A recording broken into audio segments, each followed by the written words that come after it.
Elizabeth Olsen dies and wakes up in purgatory where she has to choose between two husbands for all eternity. One's the guy she spent her whole life with, the other's her first love who died in the Korean War and has been waiting 67 years for her.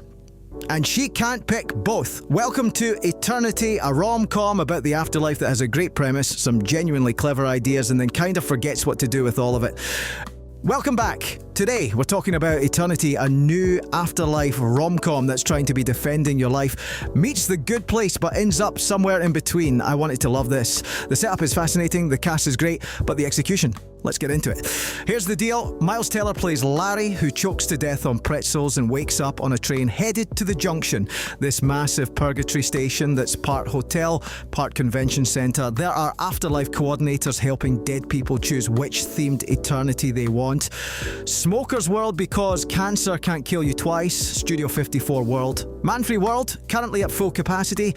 Mountain World, Beach World, Paris World, where everyone speaks English but with a French accent. It's creative world building, and the film clearly had fun coming up with all these options.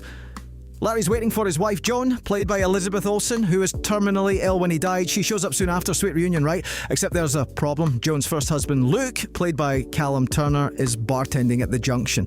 He died in the Korean War. He's been waiting 67 years for her, and he still wants her. So now Joan has to choose. Spend eternity with the husband she built a life with, or the first love she lost too soon. And once you pick your world, you can't change it. No visiting, no backsize. That's it forever. On papers, this is a great setup. It's asking real questions about love and loss and what we owe the people we've committed to versus the what-ifs we carry around.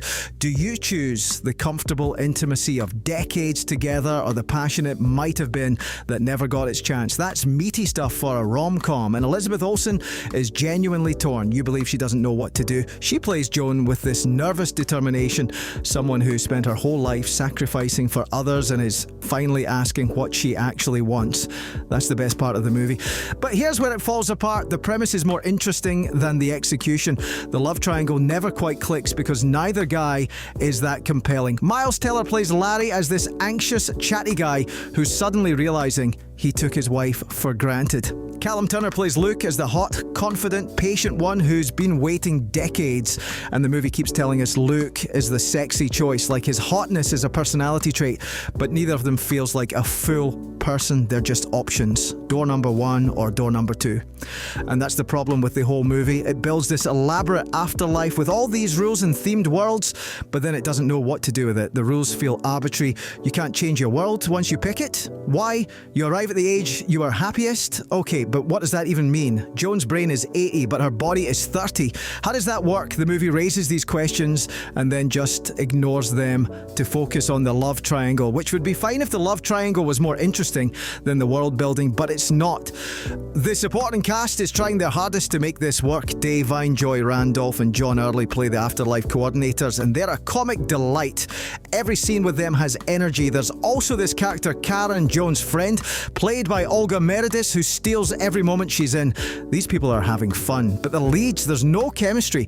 Olsen has less connection with either guy than they do with each other. Honestly, the happiest ending would have been sending Joan to Paris World and shipping Larry and Luke off to Bro World to figure out their obvious tension. Visually, this movie looks so bland. One of the joys of afterlife movies is the imagination, right? The way they visualize what comes next. Defending Your Life had that beautiful pastel other world. A Matter of Life and Death had that stunning staircase. This, it looks like a hotel convention centre, which, sure, that's the joke, but it's also just boring to look at. There are these memory tunnel scenes where Joan relives moments with both husbands that are slow and sweet and actually touching. More of that would have helped. Director David Frine clearly had ambitions here. He's trying to make a smart, funny movie about love and choice and what it all means. And there are moments where it works. The dialogue is sharp in places, the premise is clever, but it feels like they spent all their time on the rules of this universe and forgot to make the actual story compelling. The romance doesn't land, the comedy is hit or miss, and by the end when Joan makes her tearful choice, you're moved by Olsen's performance but not really invested in the outcome. The biggest issue is that the movie accidentally makes its own premise sound terrible. It's supposed to be about the wonders of eternal love, but instead it makes monogamy feel like torture. You're stuck in one world forever with one person and you can never leave or change your mind. That's not paradise, that's a nightmare. And I don't think the movie realises it's doing this. It thinks it's romantic. It's not. Should you watch it? If you're really into Afterlife movies and want to see another take on the concept, sure. Elizabeth Olsen is good. The supporting cast is fun. There are some clever jokes, but if you're looking for a great rom-com or a memorable Afterlife movie, this isn't it. It's fine. It's watchable, but you'll forget it pretty quickly. The thing that bugs me most is that this could have been great. The bones are there. A woman choosing between two versions of her life, exploring what we sacrifice for love, what we give up, what we regret. But it never digs deep enough. It stays surface level, and in a movie about eternity, that feels like a waste.